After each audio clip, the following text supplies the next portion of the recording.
You can't fake bravery as an emotion. You can fake being angry or upset or whatever, but if you fake bravery when you're terrified, that's bravery. Doing the thing in spite of being terrified is what bravery is. I wanna test my love for you. Don't know how to express my love. That's why American Express my love for you. I need you, yeah, I really do. Tell me what to do. Tell me what to do. Okay. Tell me what to do. All I know is hit the mall and see what damage I could do. Okay. I give you the world, but there's other planets too where I need someone.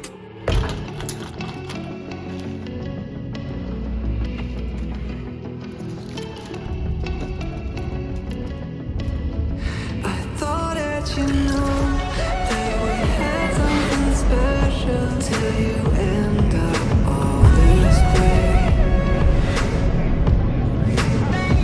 Please tell me where you left me bleeding. Feel a broken heart, tell me where I deserve this feeling. I thought that you loved me. It's too bright out here. Lead the way, Julia.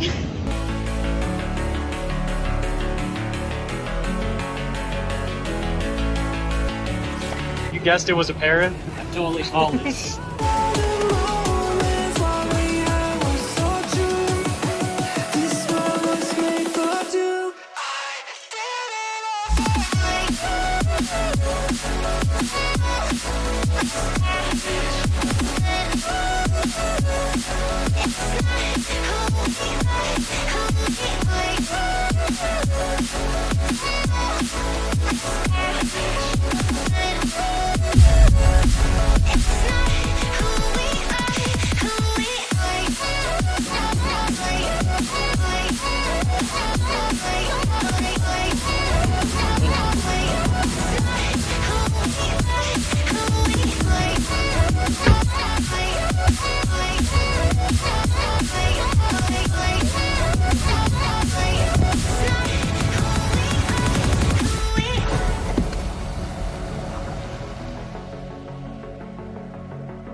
We made it!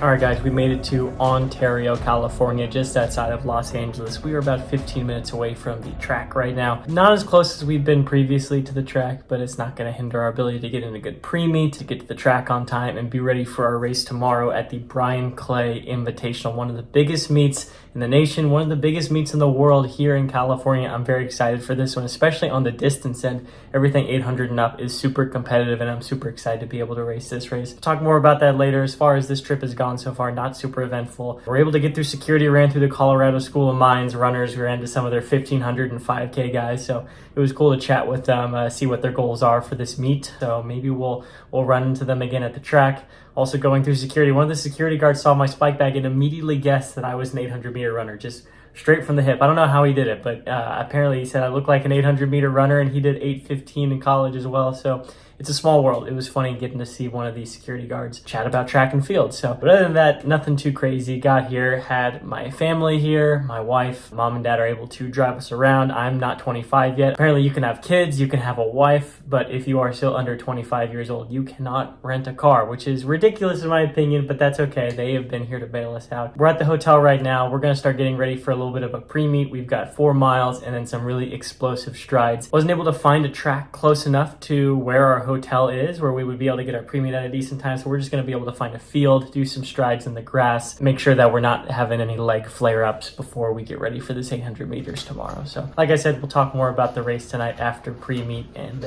dinner. We'll get started with this race vlog, so here we go.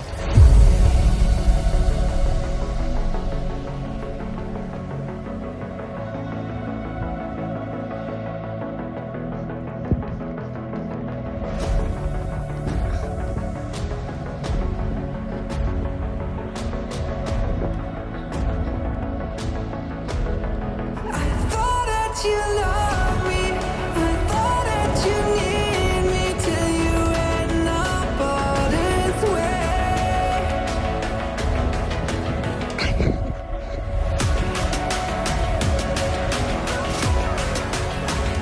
4 miles easy just now.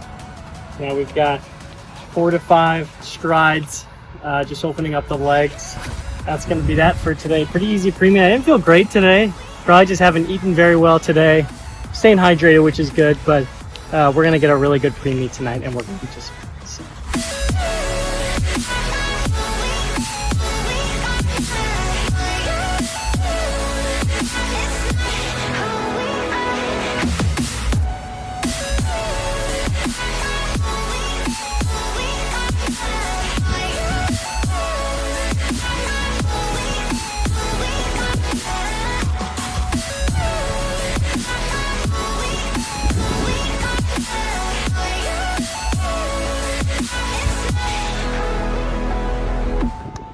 All done.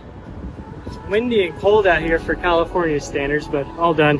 Let's go get some food, some Olive Garden. How's that sound, Julia? Sounds amazing. That's a plan. All right.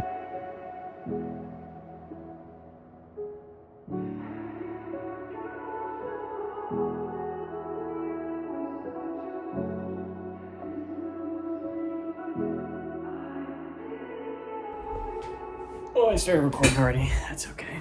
All right, me and Julia just got back to the hotel. We just had some Olive Garden, got all filled up, all carbo loaded for tomorrow for the Bryan Clay Invitational 800 meters. I'm going to break it down a little bit for you guys. I won't go into it too extensively, but basically the gist of it is everyone comes to the Bryan Clay Invitational to run fast. That's why we're here. That's why all of our opponents are here. All these other teams have come to this meet in Azusa, California to run PRs, to run blazing fast times. And everything about this meet is set up for success. There is pacing lights on the track. The wave light system is going to be on the track for everything 800 meters and up. So whatever race you're doing, you're going to have a pretty good idea of what pace you're going. They're going to try to get pacers for a majority of the events, especially in those elite and invitational heats. So I don't know if we're going to have a pacer for our 800 meters. I think that they said they wanted to get the top 5 heats. Pacers, and I'm in the 5th heat, so maybe a 50-50 on if we're going to have a pacer, but either way, everyone in my heat is going to be going out really, really fast. As far as who's in my heat, talked to Nate a little bit about who my competition is going to be. A lot of people in that high 148, low 149 range that are going for big PRs, low 148s, high 147s. That's what we're all shooting for here in Bryan Clay. A couple guys I'm going to key off of. I know that Nate said that there's a pretty talented runner from CSU Pueblo, freshman. He's going to be really fast. More than likely, we're all going to go out really fast. Hopefully, we can be under 53 for that first lap, which is about how fast we went out at Stanford. The problem was on that second lap, we ended up getting boxed in a little bit. We had to be pushing and shoving around in that last 200 meters. That might have cost us a second or two. In this race, we're going to try to put ourselves in better position for that last 200 meters so that if that comes around, we are able to kick and go at full speed rather than being stuck behind somebody. And hopefully, that last lap is going to be closer to 55, 54 seconds as opposed to 56, 57 seconds like it was at Stanford. So that's kind of the game plan. Want to get out exactly how we got out at Stanford. We just want to clean up that second lap. And if we do that, I know we're going to be able to get a PR. We're going to be able to attain some of these goals that we've set for ourselves. Low 148, high 147. That is definitely on the cards for tomorrow. I'm super excited for this race. It is probably the biggest race of my life. Probably one of the biggest races of my career, and I've been training so hard for this meet specifically. Me and Nate had this one circled on the calendar because everyone comes here to go for those PRs and to run fast. So we're gonna do everything we can until then for the next 20 hours or so to relax. We don't race until 5:45 p.m. tomorrow, so a later race as the sun is going down. I feel like I thrive in those environments. That will definitely be working for us in our favor. We're gonna get plenty of sleep tonight. We're gonna sleep in, get a good breakfast. Probably around 2:30, we're gonna eat our last meal at Panera, and then we're gonna head to the track. And from there, it's just doing what we do every single meet, doing our same warm-up, getting into our same rhythm that we always get into. I've been working on getting my mindset into a good place. This has been a weird kind of travel day. A lot of our flight getting delayed, weird sleep schedules and everything. But Julia's been telling me one of the best things that you can do is just put a smile on your face and keep telling yourself, you can do this. You're going to be just fine. You've done everything that you can possibly do to set yourself up for success. That's just what I've been telling myself basically from pre-meet until now. See you guys tomorrow for the Bryan Clay Invitational 800 meters. Let's get this started, baby. Here we go. Race day. What? Why are you laughing?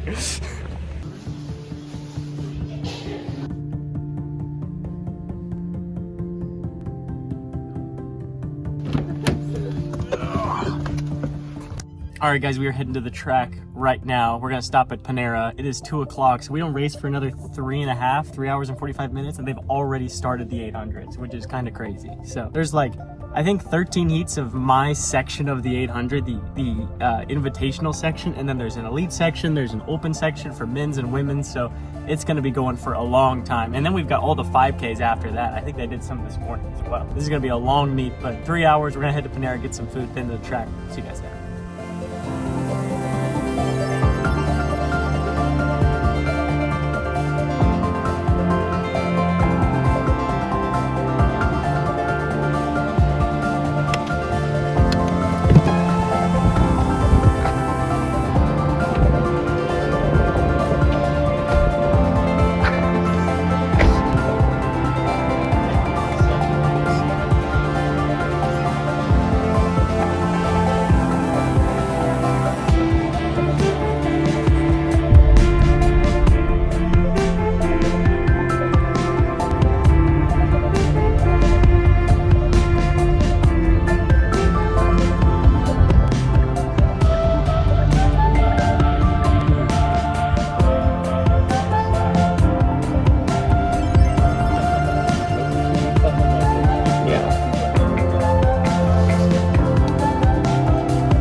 This meet is massive. There's so many people here.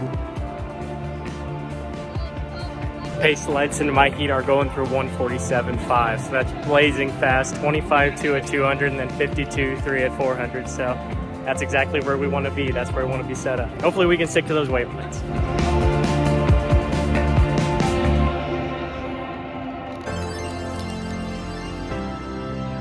All right, guys, I made it to a secluded area over here outside of the warm-up area just to kind of clear my thoughts, get everything mentally ready for the race that we've got in about an hour and a half now. This is the biggest race of my life. I am super, super nervous. I usually get nervous before races, but I'm a little bit extra nervous today. It's such a fast meet. One of the last chances that I get to achieve my goals, to run as fast as I want to run. So there's a lot of pressure, but I feel super confident in my training. I've been shooting for this goal for so long that now it's finally here. And although I am nervous, I don't feel scared. I feel confident. It's okay to be nervous, but don't be scared. That's sort of my advice. So, but I feel good. Like I said before, pace lights are going to be right on the pace that we want to go. If there's one thing that I'm thinking about this race compared to all the other ones, is especially focusing on having fun compared to stressing yourself out and psyching yourself out. This is supposed to be fun at the end of the day. I don't have to keep doing this. I graduated last year. I don't have to keep running 800s, doing track and field, but here we are. Why do I do it? I do it because I enjoy it. It's fun. I love racing. I've got that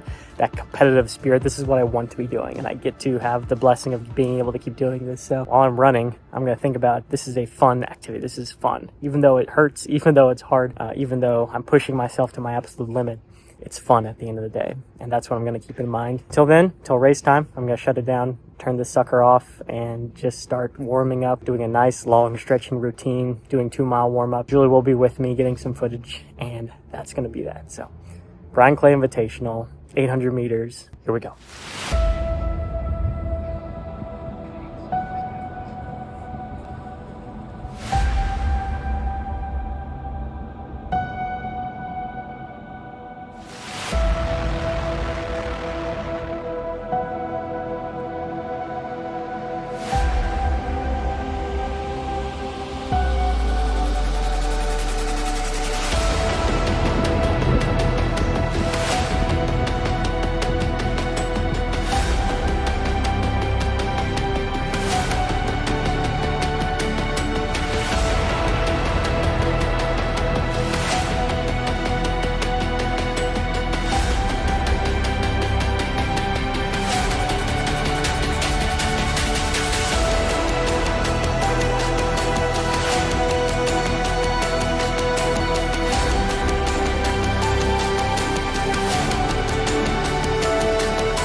if you'd hear me out. In your defense, you never had a chance. And so tell me straight, I won't go. This is our time now, I'm sure. Make no mistake that we are closer than we're far.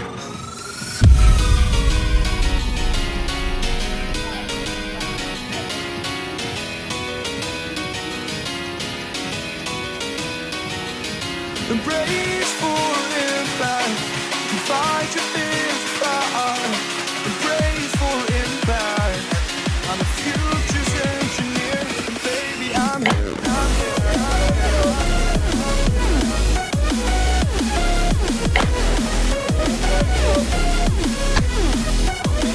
and baby, I'm here. Ever active content team. They'll also be providing you plenty of trackside visuals throughout all 3 days of Bryan Clay from Azusa Pacific University on FlowTrack at all social channels. Section 5, Tim Anstedt of CSU Pueblo hits the early front with Braxton Brewer in the Nike kit for Minnesota Distance Elite in second. Jesse Hayward in third with the shades. He's running unattached today.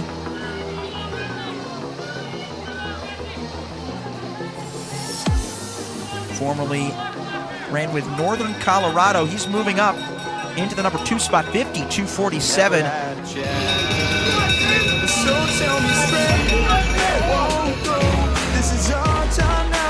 That is the fastest first 400 that we have seen in the Invitational men's 800-meter sections.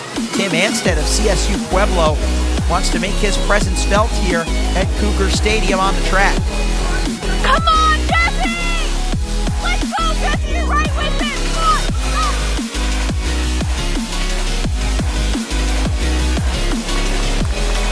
Here comes Hayward, though.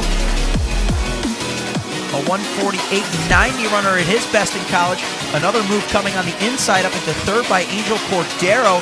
Not the jockey, but the runner from UC Irvine. He's into third place, but Tim Anstedt is holding on to his lead. Can he get it done in the grind for the last 100? The German, Tim Anstedt, the 1:49.47 runner.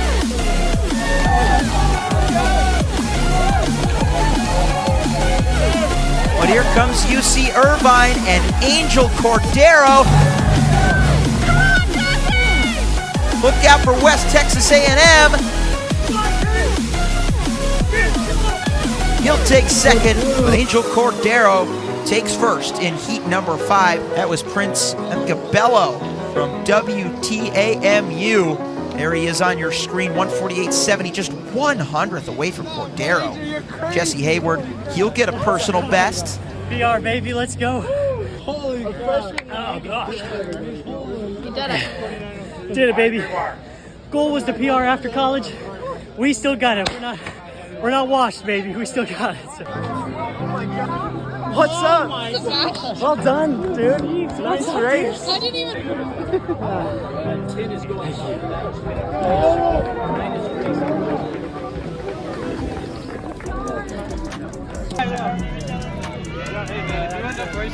Probably be in the same heat in Arizona. That'd be hilarious, yeah. I think you should race at Arizona. I'm thinking about it. My mouth is so dry from the bike cart right now. It is brutal out here. Here's some water. Oh, thank you. Oh, one of the Idaho guys is racing.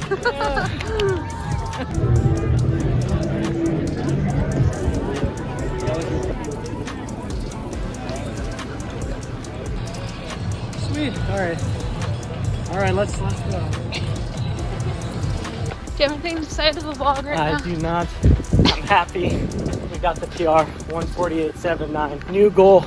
We got to get that sub 1:48. I want to see a 1:47 sometime before I call it quits, but for now, I just got to be happy with this PR. Didn't think I'd be doing this right now, but we're still out here, so we're gonna cool down now. We'll see you guys in a little bit. Papa Pizza Pie, but I'm not hungry. But I'll eat something probably. I love you.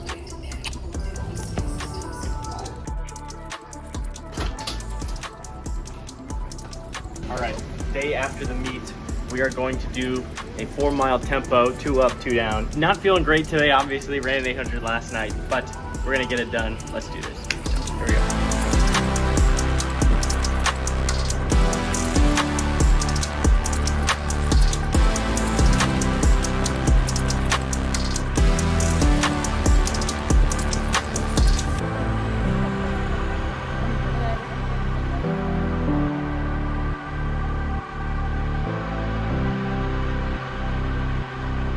About the poor man's Timothy. Oh, salvia.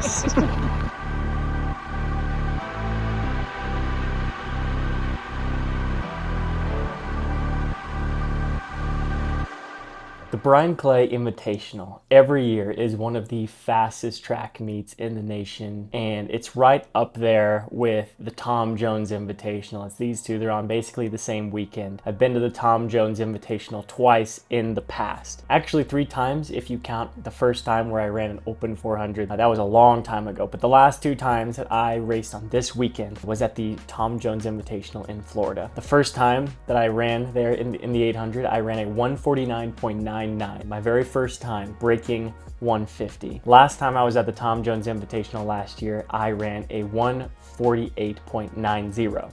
And this year, I knew that this was the weekend that if I was going to set a PR, especially after college, it would have to be this weekend here at the Bryan Clay Invitational, one of the other fastest meets in the nation. And sure enough, there's a lot that went into this race. We're gonna break it down a little bit more, but we were able to walk away with a 148.79, a lifetime best after college, something that I didn't even think was possible. Just even rewinding back to earlier this year, we look at December, where I came down with basically what felt like pneumonia. I was down bad. I was not feeling good at all. And I thought, is this it? Am I gonna sort of limp my way out of my track and field career? But I stuck with it. I had this meet circled on my calendar, the Bryan Clay Invitational, and we were able to come out here and run a lifetime best at 148.79. And overall, it was such a fun race. Going into this race, however, I did not feel great. This was one of the meets where I usually don't feel great going into meets, but this time I actually felt like I was not doing well at all. I was feeling almost sick. I did not have a good travel day the day before. I was I was with Julie, and she was basically telling me, you have to kind of just tell yourself that you're feeling okay. And so that's kind of what I did leading up into this race. I kept telling myself, you're feeling okay, you're gonna be all right. And I sort of pseudoscienced my way into feeling decent by the time I stepped onto the starting line. That kind of got me out of whack going into this race, feeling like I'm not at the peak of what I can be going into a race. I'm not really where I should be, where I want to be going into this race. But that's kind of the thing about track and field, is that doesn't matter how you feel. You just have to go out there and you have to execute no matter how you feel. And to be able to execute the way that I did today, still running away with a PR, is something that I am super proud of. This was such a fun race. The splits, we came through the 400 at 53.28, and their last 400 was a 55.52. So overall, pretty chalk splits. Kind of what I expect if I was gonna run another 148. Those were the splits that I would kind of expect to run. I do kind of wish that first lap was a little bit faster, maybe under 53, but that 53 low is going to be just fine if we're going for that 148. 147, we're going to have to run a little bit faster than that. Yeah, this race was a blast. Ton of really good competition in my heat. The guy who won, Angel Cordero from UC Irvine, very talented runner. Also, I've raced Braxton Brewer. He's for the Minnesota elite training group that they've got up there. I actually raced him in Boston earlier this year, and he ended up having a really good indoor opener. Beat me pretty good in that race. And also another really good runner in this race was from CSU Pueblo, Tim Anstead. You're gonna see him. He was the guy who led basically most of the race, went out really fast, and like the announcer said, he had the fastest opening 400 of any of the Invitational 800 meter heats. This was gonna be a fast one, and I knew it was gonna be a fast one coming into this, because people go to the Bryan Clay Invitational to run fast. People don't come here, sit and kick. People don't come here to mess around. People come here for business, and that's exactly you know, the vibes that I felt when I got there, especially seeing those faster heats before me. I knew that it was going to be a very legitimate race. Again, I always want to work on getting out hard, getting out fast, and I got out really well at the beginning of this 800 meters. One thing that I don't think I've talked about before, something that I got from my high school coach, is you can see everyone else on the starting line, when the gun goes off, their front foot kind of takes an extra step, and then they start to go into their you know, opening of an 800 meter sprint. What my coach told me to do was to load your back foot. And when you load your back foot, you don't waste that extra step with your front foot, and you can get moving faster and not have to take an extra step, and you're kind of one step ahead of the competition. If you guys are looking for tips on how to start a race, that's definitely what I would say. I do that in 400s too, and I think that really helps me run faster in the 400s, I think, as well. Got out really strong. That's always a point of emphasis in my 800 meters. And also at the Bryan Clay Invitational, we have the wave light pacing. Guys, the wave light pacing is like, it's basically cheating. It is a whole different ball game when you've got those lights that you can look at on your inside. That was huge for me this race, because the lights in my race were set for 147.5. So I knew that at any point I could look at my inside and see, am I going to be under 148? Am I close to that sub 148? And that really does something to your psyche, where you can really, you know, get that extra push at the end of a race. We'll talk more about the pace lights later, but if you guys have a chance to ever run at a race with wave lights, you got to do it. It is really something else. So wave lights off the races. One thing about the wave lights is that they do not stop no matter what. You just got to run with them. And the nice thing about the 800 is that they set the wave lights to have a faster first 200, and then a middle second 200, and the slower last 400. So it kind of paces you how you would normally pace an 800, which is a pretty big positive split. Wave lights, definitely awesome, but we knew we had to get out hard. And at the cut-in, I'm kind of at a weird spot where I'm trying to come in decent position. I don't want to be in the outside in lane 2, but I also don't want to be boxed in. And I think that I got myself in pretty good position here. I was a little bit on the outside. I ran a little bit further than I should have, but there have been times where I've gotten boxed in and really messed up the rest of my race. So I think I did pretty good. CSU Pueblo guy Tim goes to the front here. He sets the pace really, really well for us.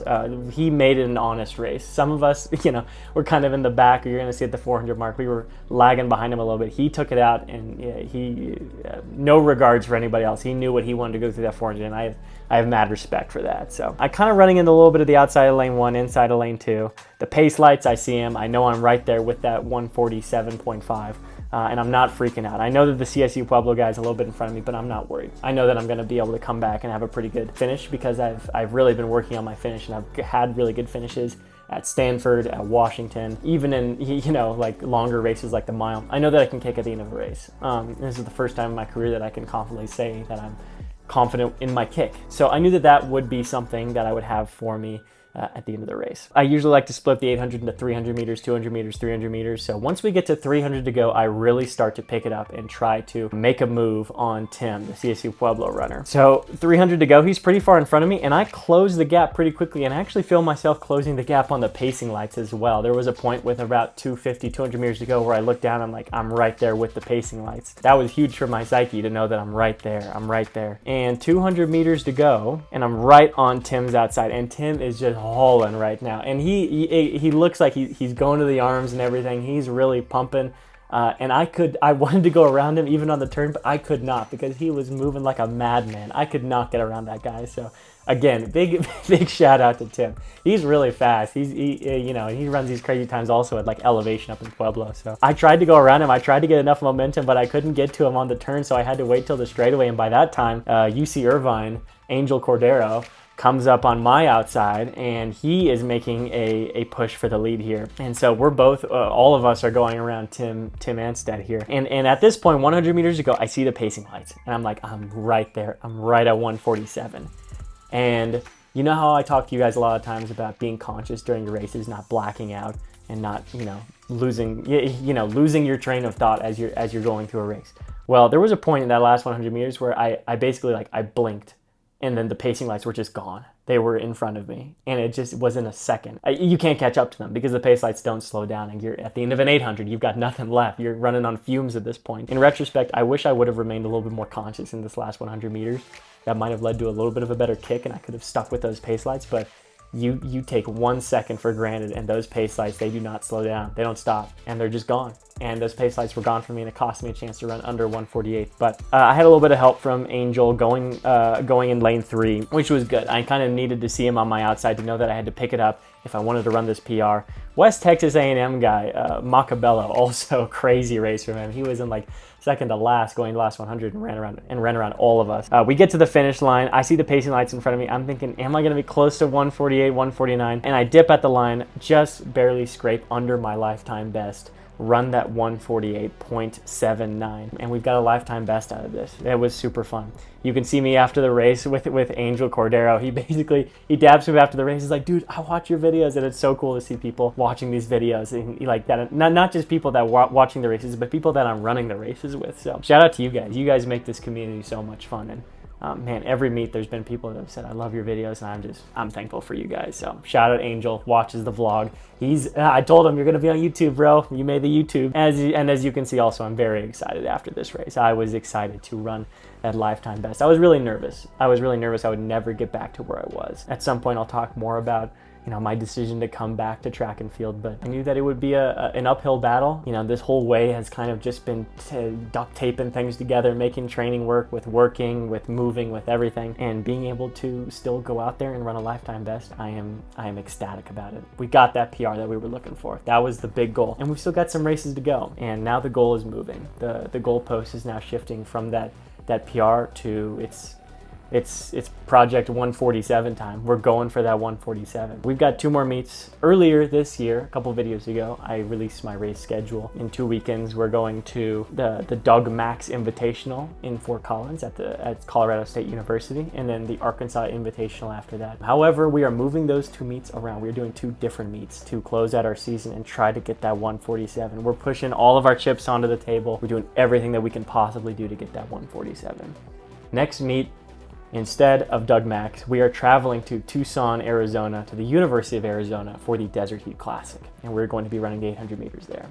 It was a loaded 800 meters last year, 145s on the clock. NCAA champions, Colin Solomon, Rivaldo Marshall, all running in those races. And we even have my guy Zach, shout out Zach, running the 800 at that meet last year. And he said it's just, they roll at that meet in Arizona. We're switching things around. We're doing everything that we can to put ourselves in a position to run 147. That's gonna do it for the Bryan Clay Invitational, a lifetime best. I'm ecstatic about this, so happy I can breathe. I can relax my shoulders a little bit to know that I'm not washed yet. I'm not washed yet. I've still got some juice left in the tank, and hopefully there's some more good stuff to come for the rest of this outdoor season. That's gonna do it for Bryan Clay Invitational. Thank you guys so much for watching, and we will see you guys in the next one in Tucson, Arizona. Thanks again for watching. Bye-bye.